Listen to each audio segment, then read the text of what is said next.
Leiamos em Tiago, capítulo 4, versículos 1 a 10. Nós estamos estudando o livro de Tiago. Donde vêm as guerras e contendas entre vós?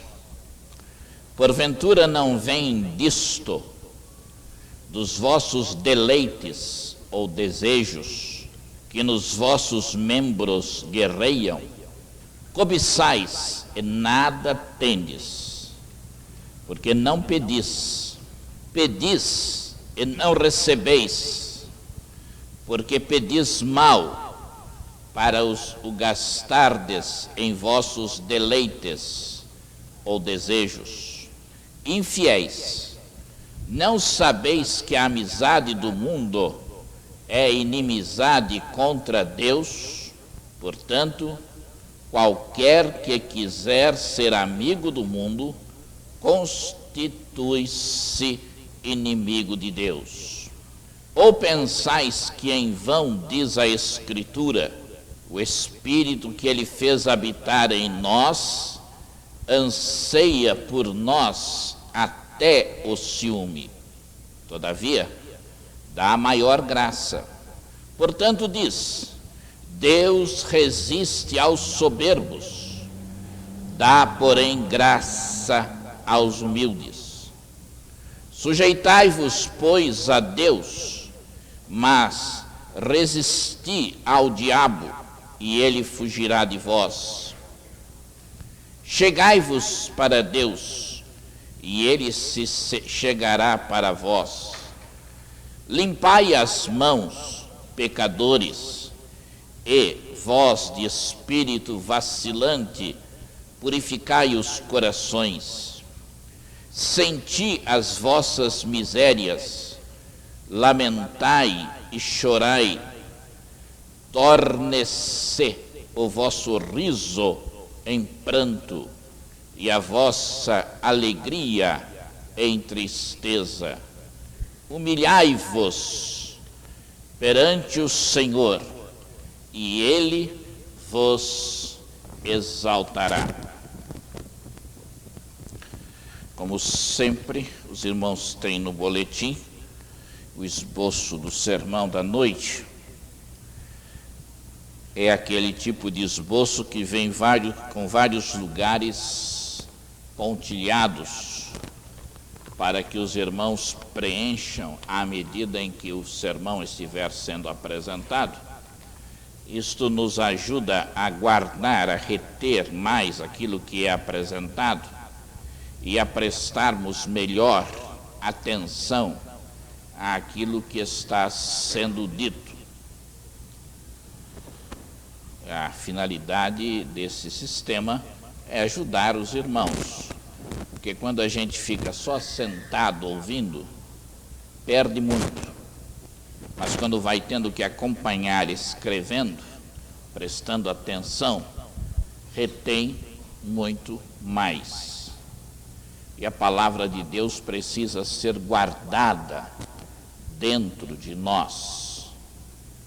E isto nos ajuda a, dessa maneira, procedendo, guardarmos melhor a palavra de Deus.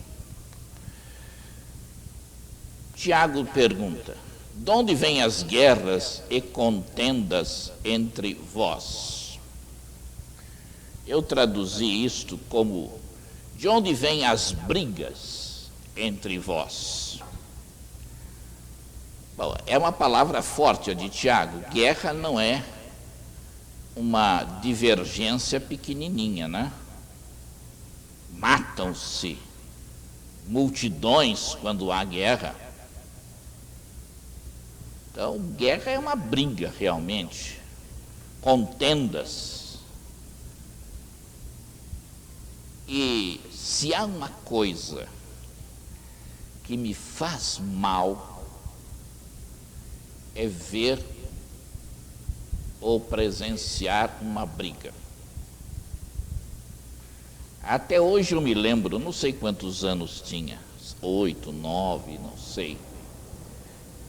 E lembro-me que meu pai tinha alugado uns cômodos nos fundos da nossa casa para alguém.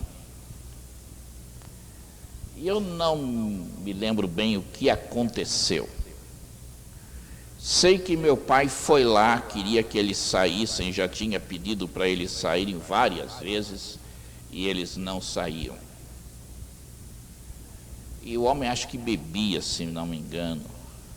E uma dessas noites em que o homem provavelmente estava bêbado, meu pai foi lá novamente dizer a ele que saísse.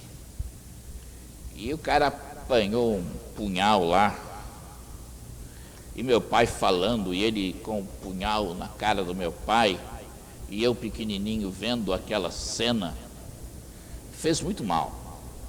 Felizmente não chegaram às vias de fato. Mas eu me lembro que eu sofria terrivelmente, vão matar meu pai. Mas brigas sempre me fizeram mal. Eu pago quanto quiserem para não ter uma briga. E eu já estou aqui há um bom tempo para os irmãos saberem que é um pouquinho difícil conseguir que eu brigue. É bem difícil. Mas não é verdade que eu e os irmãos toda hora estamos envolvidos em situações que talvez não sejam assim brigas desse tamanhão, mas são brigas. Brigas entre casais existem? Eu não vou pedir que levante a mão. Amém? Como é que eu perguntaria? Quem aqui nunca teve uma briga em casa no casal ou quem já teve? Se for quem já teve, eu levanto a mão. Se for quem nunca teve, levante a mão, eu não posso levantá-la. Na casa do pastor também há briga.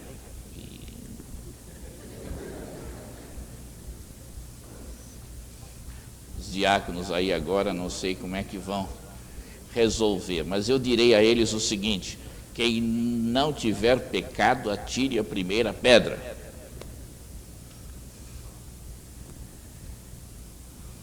E se vocês começarem a enrolar, eu vou chamar os seus filhos para dar testemunho.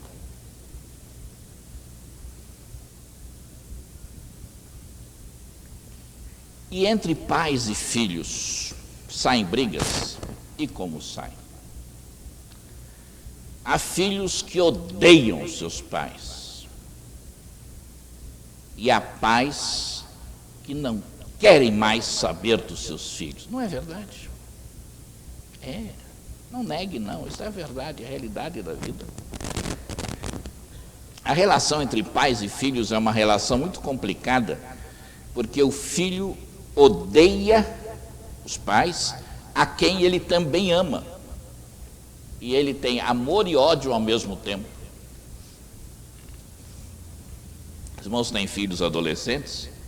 Se não têm, vão ver como é que é. Não é fácil não ser pai de adolescentes, porque eles estão numa fase de formação, de ebulição tremenda. Eles amam a nós, mas ao mesmo tempo aquelas forças agressivas estão em movimento e transbordam. E nós temos que entender que é assim mesmo, que é natural. E nós temos que ser o continente para eles poderem despejar essa agressividade em cima de nós, porque eles precisam fazer isso. E nós temos que entender que é assim mesmo, e não tomar isto pessoalmente, não é contra mim. Isso é parte da formação, da estruturação, do amadurecimento. Eles precisam que eu seja suficientemente forte para aguentar o tranco, sem reagir como um adolescente, né? Senão ficamos dois adolescentes. Bem, o fato é que há brigas, há conflitos, há contendas, há guerras na vida. E Tiago está abordando esta questão. Como eu disse, o livro de Tiago é o livro de Provérbios do Novo Testamento. Ele aborda as questões práticas do nosso viver do dia a dia. E ele diz, depois desta pergunta: porventura não vem disto, dos vossos deleites, que eu estou traduzindo por desejos, que nos vossos membros guerreiam? Há desejos dentro de nós, e toda vez que o meu desejo se cruza com o desejo da outra pessoa, eu tenho uma briga. Ou, quando dentro de mim, onde reinam vários tipos de desejo, um desejo se desentende com o outro desejo dentro de mim, também sai uma briga dentro de mim. E geralmente, quando há uma briga dentro da gente, ela acaba transbordando. E a gente acaba brigando com outras pessoas também. O mais das vezes, estes desejos não são até desejos errados, são desejos certos. O problema não está na direção do desejo, no desejo. Isto é, o problema não está no desejo, mas na direção que o desejo toma. E é isso que nós vamos então tentar aprofundar hoje à noite. Vamos ver, diz o texto aí, 3 desejos sobre os quais Tiago nos fala, procurando nos orientar. Primeiro, o desejo de ter, são as causas das brigas. Primeira causa que ele menciona é o desejo de ter. Versículo 2: cobiçais, eu quero ter, e nada tendes, não tenho. Logo matais, invejais, e nada podeis alcançar. Logo combateis e fazeis guerra. Eu tenho o desejo de ter, o que em si não é errado. O desejo de eu ter o sustento para a minha família é louvável. O desejo de eu ter o necessário para nos vestirmos, para comermos, para termos abrigo, para podermos recorrer a médicos e remédios, podermos viver uma vida razoável e tranquila, não é errado. O problema está quando o que nós queremos ter, os bens que nós queremos ter, passam a ser um ídolo para o nosso coração. E é isso que é assim que vive a nossa sociedade. Nós a denominamos de sociedade materialista, isto é, sociedade direcionada para as coisas materiais, e de tal maneira direcionada para as coisas materiais, que estas coisas materiais, não sendo deuses, se tornam deuses para as pessoas. Nós ficamos querendo ter coisas, e este nosso interesse pelas coisas se sobrepõe ao nosso interesse pelas pessoas. As coisas passam a ser, para nós, mais importantes que as pessoas. De tal maneira que, para obter as coisas que nós queremos ter, nós não nos importamos em saber se, para tanto, pessoas serão prejudicadas. O que nós queremos é ter. E para isso usamos as pessoas, controlamos, manipulamos, dominamos as pessoas para que elas se transformem é instrumento para que nós tenhamos o que nós queremos ter. E, naturalmente, a gente vive cercado por convites para ter coisas, não é? Ligue a televisão. São anúncios cada vez mais extraordinários. Ou, como eu tenho dito para os irmãos algumas vezes, a internet também é um balcão, uma vitrine, né? Eu abro ali, ligo, está a vitrine na minha casa, eu dou o número do meu cartão de crédito e chega tudo pelo correio, não é gratuitamente, quer dizer, tira do cartão, né? Rapidamente, vamos colocar assim, está ali, é a vitrine. Então, quando eu vou ligar a internet, eu escondo o cartão de crédito. Hoje à tarde nós fomos com os netinhos almoçar lá no Plaza Sul, e depois tínhamos prometido levá-los lá, eles foram lá na seção de brinquedos, e ficavam, e não, já escolheu alguma coisa, estou em dúvida. Aí eu falei, eu acho que aqui vocês já têm tudo aqui, isso aqui não é para a idade de vocês mais, isso aqui é para crianças menores. Depois a minha netinha escolheu lá um urso, não sei o que, né? Me lembro o que era, com o filhinho lá, amarrado nele, não sei o que. Aí trouxe o negócio, não tinha preço, trouxemos o urso, fomos ver o preço, aí chegou a mãe que estava vendo outras coisas, né, a avó, e era 150 por aí, qualquer coisa, né? Aí a avó falou, não. A gente quer ter, né? Também já tem tanto brinquedo que não tem nem onde colocar mais um. Mas precisam aprender desde criança que a gente não vai ter tudo o que quer. Que há limites na vida. Que não é quero, tenho. Às vezes eu quero e tenho, às vezes eu quero e não tenho. Que quanto é preciso ter para que uma pessoa seja feliz? A resposta clássica, os irmãos já conhecem. Só um pouco mais.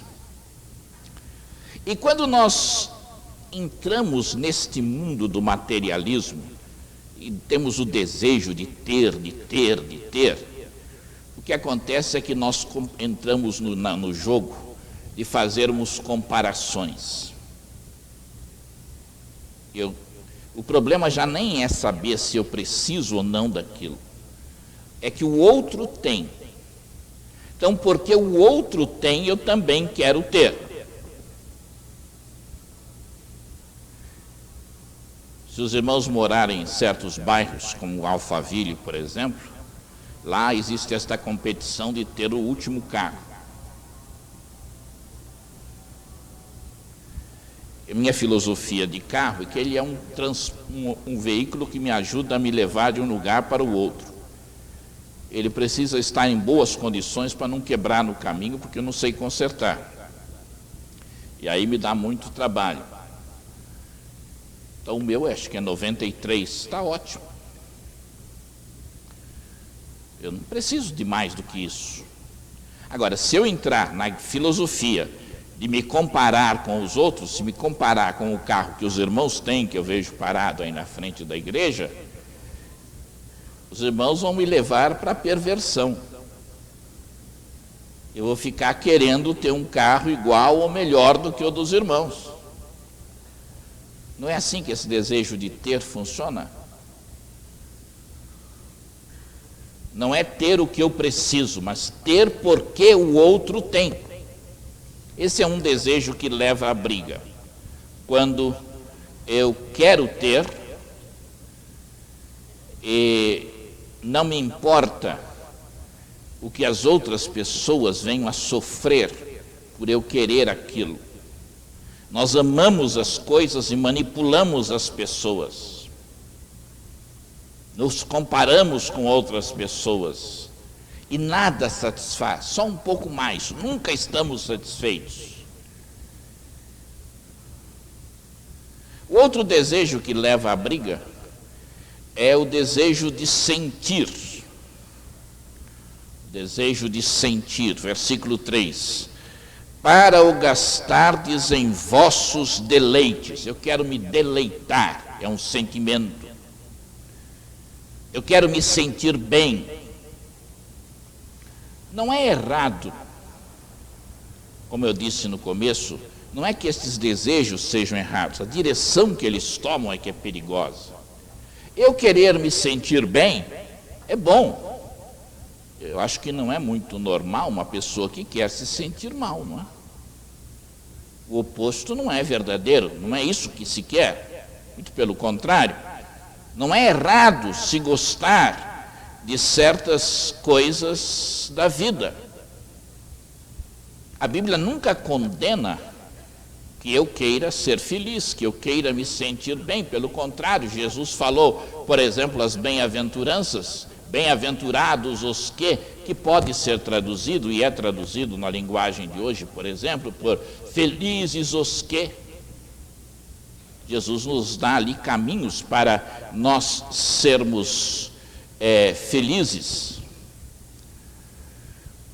Mas quando eu querer me sentir feliz se torna um ídolo para mim, de tal maneira que para eu me sentir feliz, eu estou disposto a fazer qualquer coisa, até mesmo que é errado. Quando para me sentir feliz, eu abandono os princípios morais, éticos, não me importa se é certo ou errado moralmente falando. O que eu quero é me sentir feliz. Quando esse desejo é encarado desta maneira, aí sim ele traz conflito. Se você tiver a atitude de se me faz sentir bem, eu vou fazer, aí esse desejo está colocado de maneira errada. Eu tenho o desejo de ser feliz, mas isto é orientado, a direção que segue é que eu, para ser feliz, só vou fazer aquilo que a palavra de Deus permite. Então, o jovem, por exemplo, não é só o jovem, a pessoa entende que tendo relações sexuais fora do casamento vai ser feliz. E ela diz, bem, o que eu quero é ser feliz. Não importa o que a Bíblia diga, não importa quais sejam os princípios morais e éticos ensinados pela palavra de Deus. Aí o desejo está seguindo uma direção errada.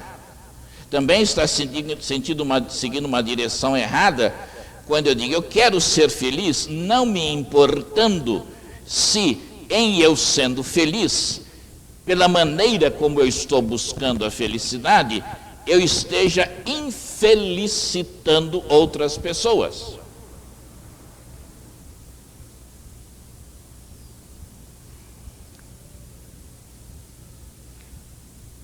Aí vai gerar conflitos dentro de mim, com as outras pessoas. Em terceiro lugar, o desejo de ser, ter, sentir e ser.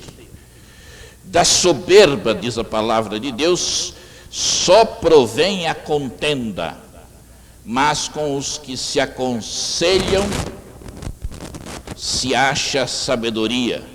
E no texto que estamos vendo em Tiago,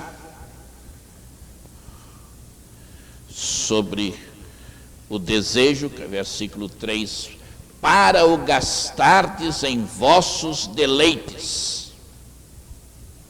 Sentir no sentido de os meus deleites serem satisfeitos.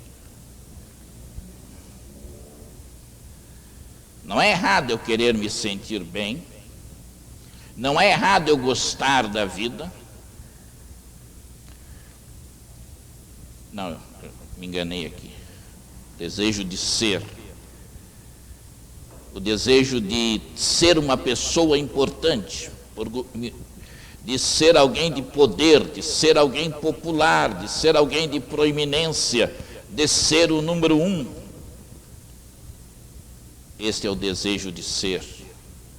Eu quero ser o tal, ou ser a tal. Existe em todos nós esse desejo, não é? De ser alguém famoso, de ser alguém assim de grande prestígio, de ser o número um.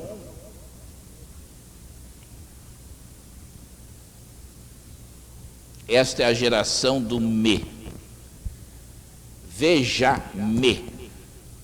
Eu sou o me. Veja-me, que está em lugar de destaque.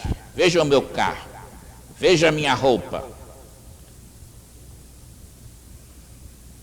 E o texto que eu li em Provérbios aí agora há pouco, e que está no boletim: da soberba só provém a contenda.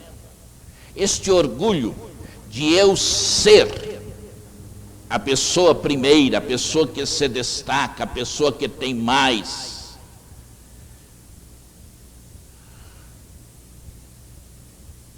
me leva, diz o texto de Provérbios, à contenda. Quando o meu desejo de eu ser domina o meu coração, é difícil acertar com os outros quando há uma divergência. Surge briga, surge contenda, porque eu tenho que vencer, ser o vencedor. Eu não posso ceder, eu não posso perder. E esse orgulho, essa soberba, diz aqui Provérbios, me leva a julgar que eu sou capaz de cuidar da minha vida por mim mesmo. Eu sou o tal.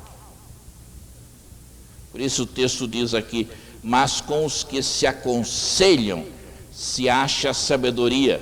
O que se aconselha é aquele que é humilde para reconhecer que ele não é capaz de cuidar de tudo da vida dele por conta própria.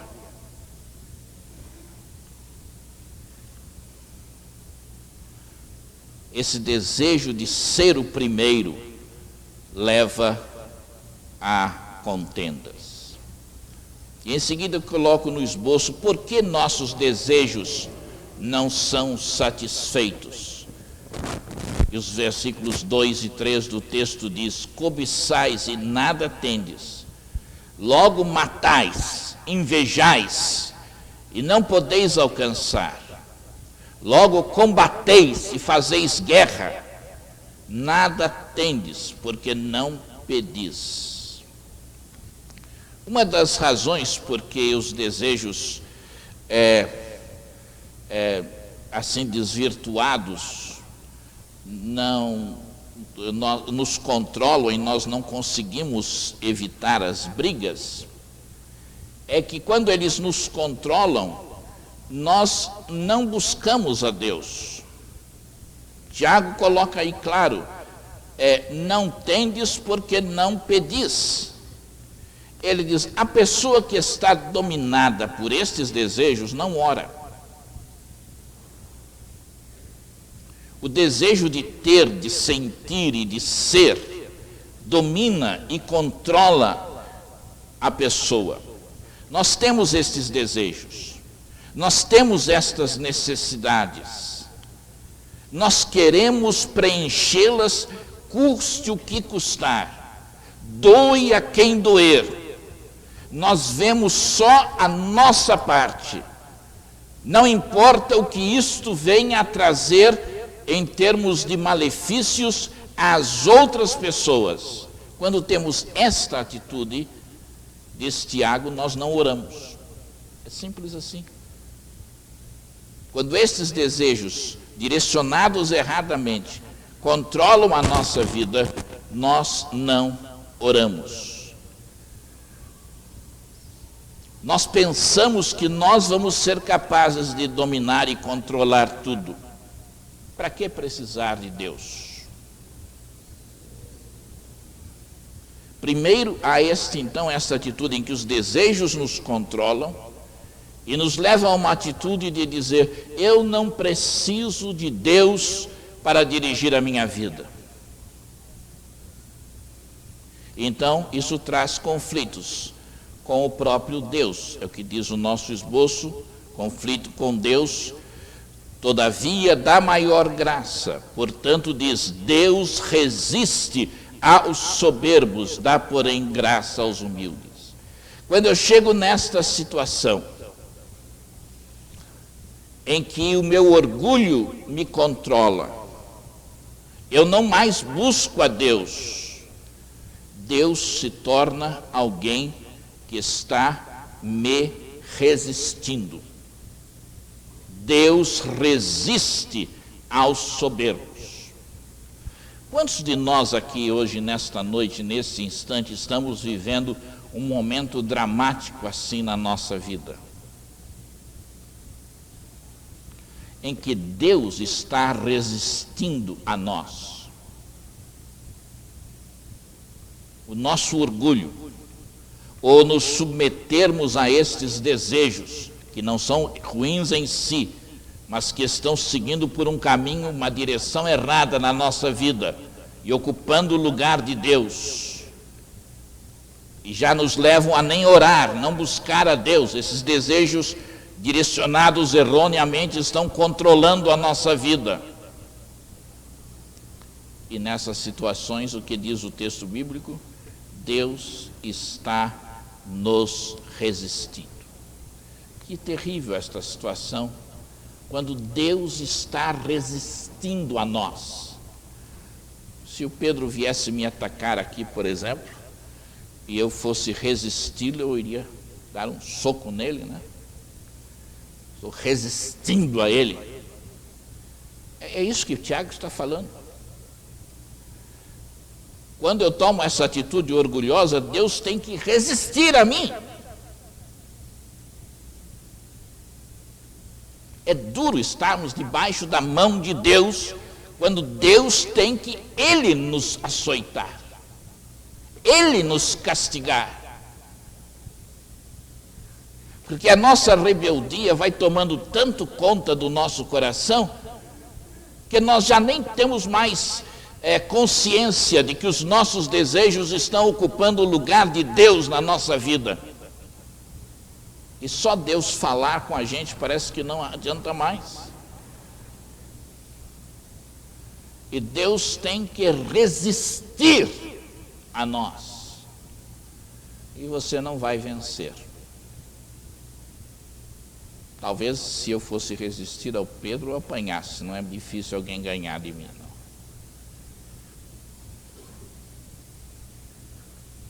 Mas com Deus é diferente.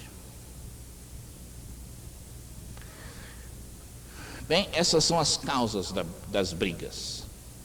Agora Tiago nos fala da cura para as brigas.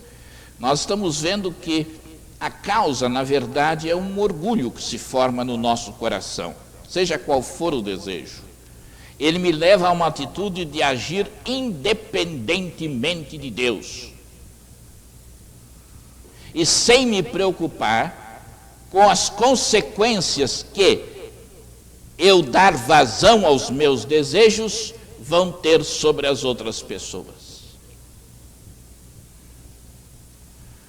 Qual é a cura para este orgulho?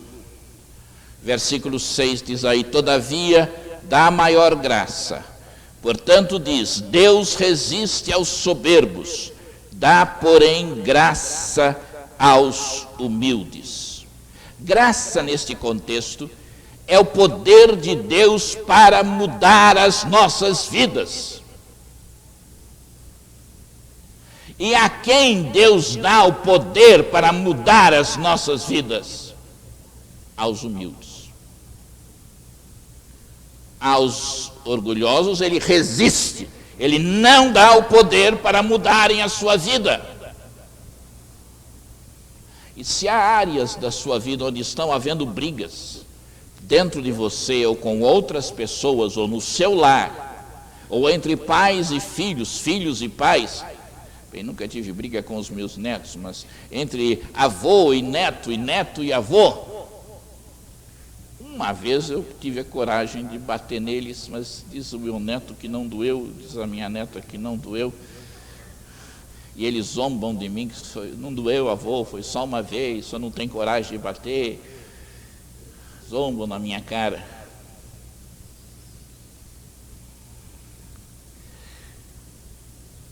Deus resiste e você não consegue mudar.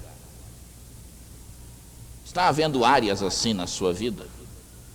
Relacionamentos em que há brigas e você não consegue resolver? Talvez seja porque há orgulho no seu coração.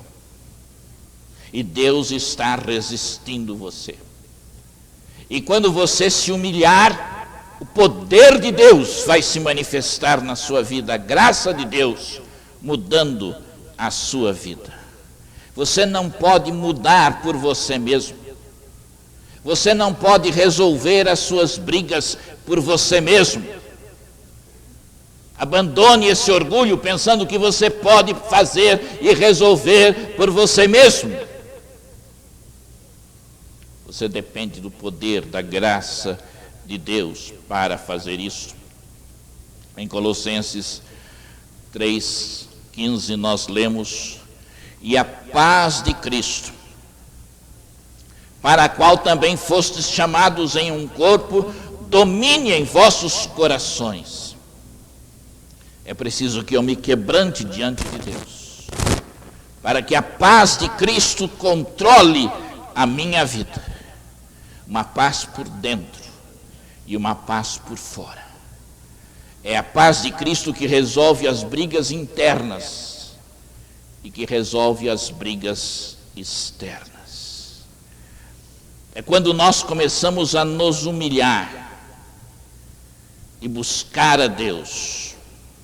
Vejamos os passos nesta busca a Deus. Versículo 7. Sujeitai-vos, pois, a Deus. Primeiro passo é eu me sujeitar a Deus, me entregar a Deus. É dizer: Senhor, eu quero me submeter a Ti na minha vida. Não são mais os meus desejos que vão me controlar, que vão me dominar.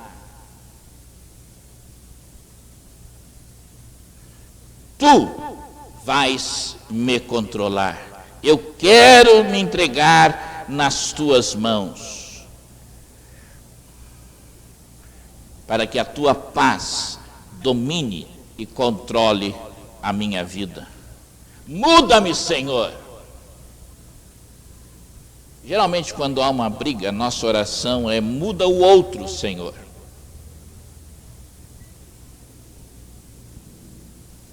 Mas a este momento da elaboração bíblica, a oração é: muda-me. Não importa quanto o outro esteja errado e o outro seja problemático.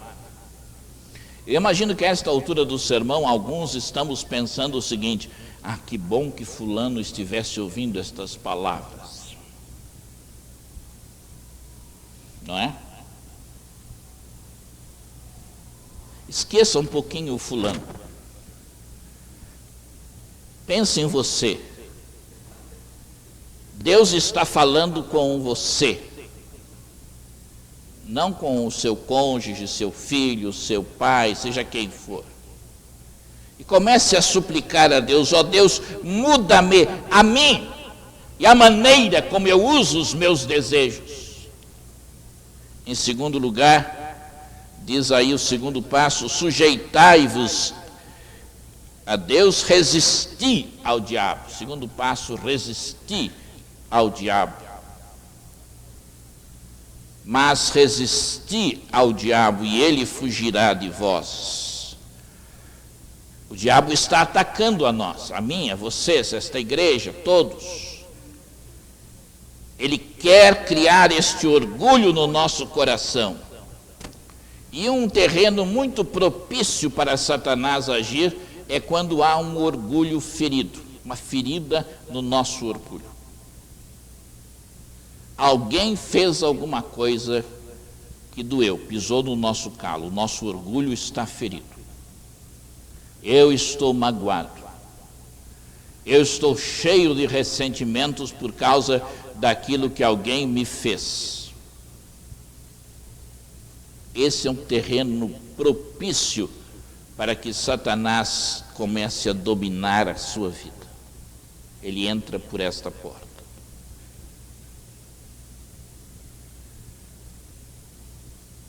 E é preciso você resistir ao diabo. Vai-te, Satanás! Resistir ao diabo da mesma maneira como Jesus Cristo resistiu ao diabo. Como é que ele o fez? Citando as Escrituras Sagradas. E nós precisamos usar esta espada contra o diabo. Em terceiro lugar, diz o texto aí, terceiro passo, nós devemos crescer mais perto de Deus. Versículo 8: Achegai-vos para Deus, e Ele se chegará para vós. Onde é que eu encontro Deus para me achegar a Ele? Aos pés da cruz. Deus não está lá em cima, Ele está lá embaixo.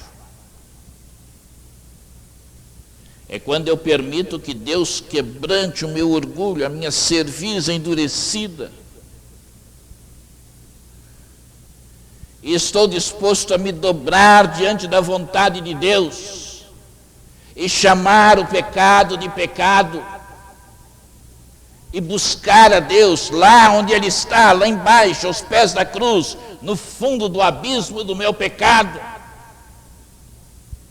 É quando eu me achego a Deus que eu o encontro. Quando eu me aproximo dEle, arrependido. Nós temos muitos movimentos chamados de avivamento. Todos têm a sua verdade, todos têm a sua parcela da bênção de Deus. Não estou aqui para fazer separação entre joio e trigo, mas avivamento é eu estar quebrantado aos pés da cruz de Cristo, me arrependendo dos meus pecados. Não é sinais, maravilhas, prodígios, é arrependimento.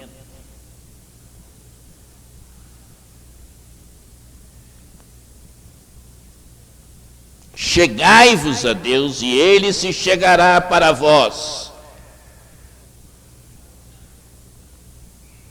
Quebrantai-vos. Quando foi a última vez em que tivemos uma experiência de sermos quebrantados no nosso ego, nos nossos desejos que estão seguindo uma direção errada, sermos quebrantados pela mão de Deus? É aí que há avivamento. Enquanto o meu orgulho me domina e eu penso que eu posso resolver por mim mesmo, e eu não preciso orar, eu sou autossuficiente, eu dirijo a minha vida por mim mesmo, e os meus desejos, que são bons, me controlam para que eu os use de uma maneira errada. Quando foi que você viu isto e se quebrantou diante de Deus? Quando foi a última vez que isto aconteceu? Você disse: Senhor, eu preciso ser mudado. Eu me arrependo, Senhor, porque o meu eu tem estado a desafiar-te. Em quarto e último lugar, esteja pronto a pedir perdão. Limpai as mãos, pecadores, e vós de espírito vacilante, Purificai os corações, senti as vossas misérias, lamentai, chorai, torne-se o vosso riso em pranto e a vossa alegria em tristeza.